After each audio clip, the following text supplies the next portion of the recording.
Influence is one of those big things that everybody wants, but they don't know how to get it. That's what we're going to talk about in this video.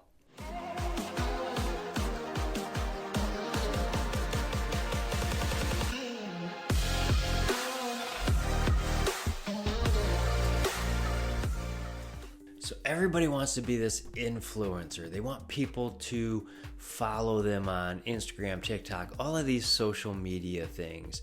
And a lot have been able to generate a lot of influence.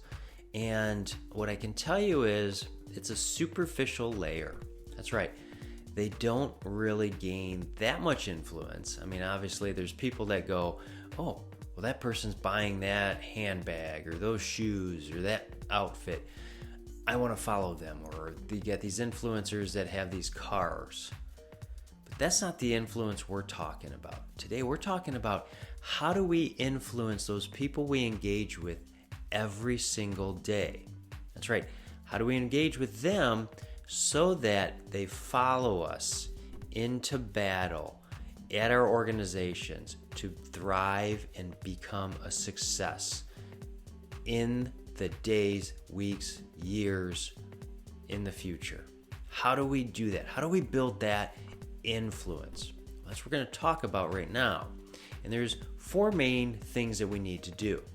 This first thing we need to do, though, is make sure that we have a servant heart.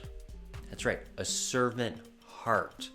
Not one that goes and tells people what to do and makes them go execute like you see on a football field or other organizations. What you really want is that servant heart, because if people know, like, and trust us and know that we have the good intentions, they're going to give us the benefit of the doubt. We're going to have stronger cultures. We're going to have more trust. So how do we do that? How do we show that we have a servant heart? Well, it takes consistency. How do you show up? And I call this the Chick-fil-A effect. Because whether you like the Chick-fil-A, how, their political views or whatever, doesn't matter.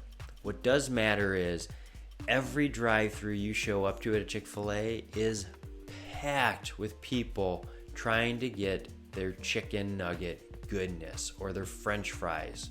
Oh, the waffle fries.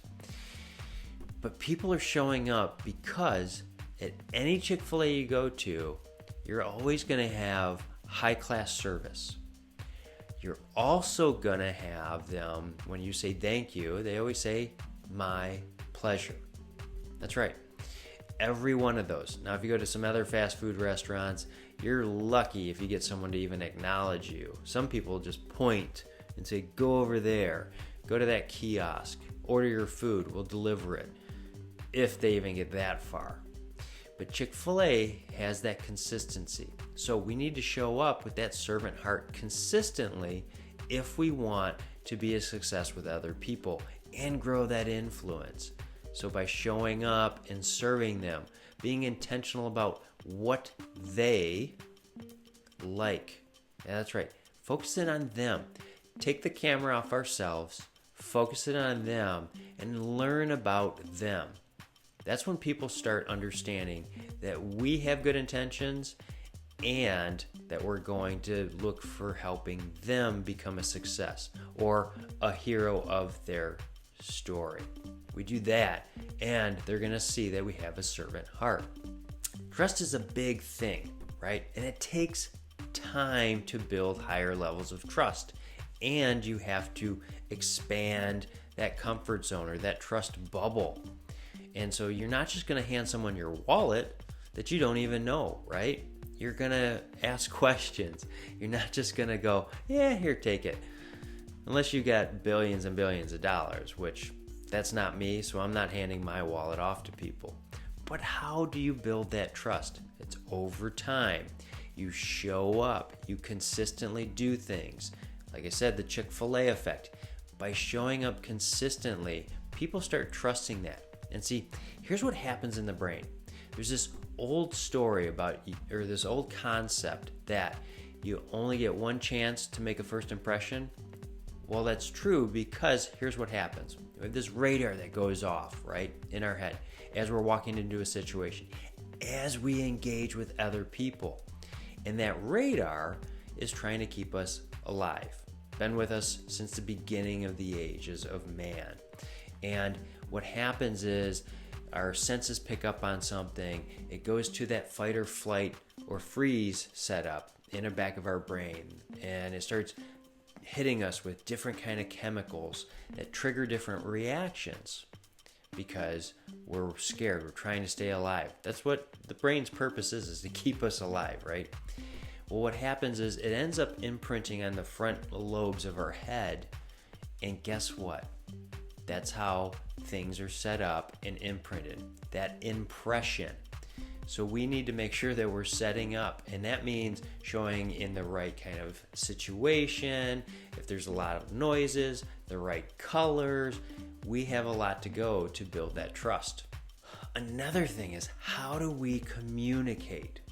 Yeah, that's right. Communication is key in building trust. If we communicate poorly, which is why I hate having deeper conversations through text, because the written word is taken negatively. Yeah, that's right. The written word is taken negatively. That means you got to throw a whole bunch of emojis, a whole bunch of more effort. Where having a 5-minute conversation can eradicate any of that negativity, if you're not intending to be negative, to grow that trust and that influence. So we need to make sure we're communicating effectively. And there's tons of books. I've done videos on this as well. There's a lot out there on how do you communicate effectively. But what you do is mainly show up in the right scenario, not coming in aggressive, lowering the stress levels as much as you can. I mean, obviously, there's some points that you can't, but you want to show up, make it as relaxed as possible, and communicate and learn from the other person, which means ask more questions. That's right. You actually got to be kind of a salesperson when you're trying to build trust and influence. You got to be asking questions to learn about that other individual. And now this is the big thing.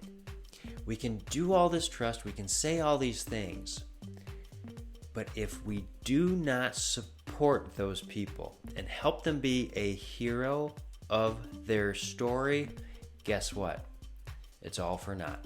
They think that we're just giving them lip service, they can't trust us, they don't give us the influence. We need to focus in on helping them be a hero of their story, which is why we ask questions. We learn about those people. We have that servant heart, wanting to help them be that hero of their story.